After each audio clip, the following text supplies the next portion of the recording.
Asalaamaaleykum samay mbokki Sénégal nuyu naa leen te ma ñaan yàlla sama kàddu yi ma yëkkati bu fekk leen yéen yëpp ku nekk si jàmm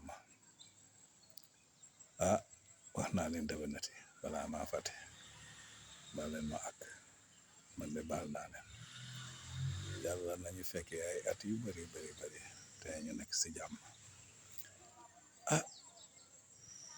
L'expérience sera quelque chose te dama indi sujet bu rëy de un vrai casse-tête pour Sénégal mun naa leen ne Sonko de xam naa foofu lañ koy natte tamit souverainisme bu mu woote ce doit être un vrai test. Vous devinez bien qu'il s'agit de la CSS, Compagnie sucrière sénégalaise de Richard Toll, famille Mimran yor ko famille boobu nag am na mérite d'après le président Abdou Diouf ndax nag comme nu mu ko waxee jeune ministre du plan lu mu njëkk a décroché si industriel bu nangu ñëw investir au Sénégal c'est mu ngi koy amee si la famille Mimran le grand-père le père de celui qui est là bu ñu ñëwee ils ont demandé à ce qu'on leur accorde des facilités premièrement un monopole te ñu bàyyi la ñu gérer problème mu vallée bi foofa man fa def la production de canne à sucre et ensuite l'usine ils avaient promis de permettre au Sénégal de recouvrer ou d'atteindre l'autosuffisance alimentaire en sucre. Quand Abdoulaye Wade est venu, maanaam première alternance, il y a eu de premiers remous. Certains d'entre vous vont se rappeler du différend qui a opposé Sud FM, Radio Sud FM, à la compagnie sucrière.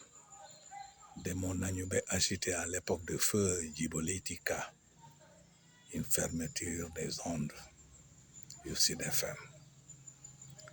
Paraît-il, quand Abdoulaye Wade est venu, la famille Mimran a simplement élargi les faveurs qu'elle accordait à l'État du Sénégal ou aux hommes politiques.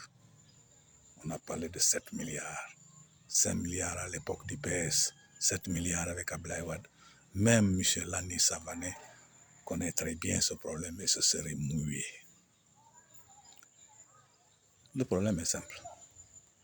Sénégal a un objectif d'atteindre l'autosuffisance dans tous les domaines, y compris le domaine de la production de sucre.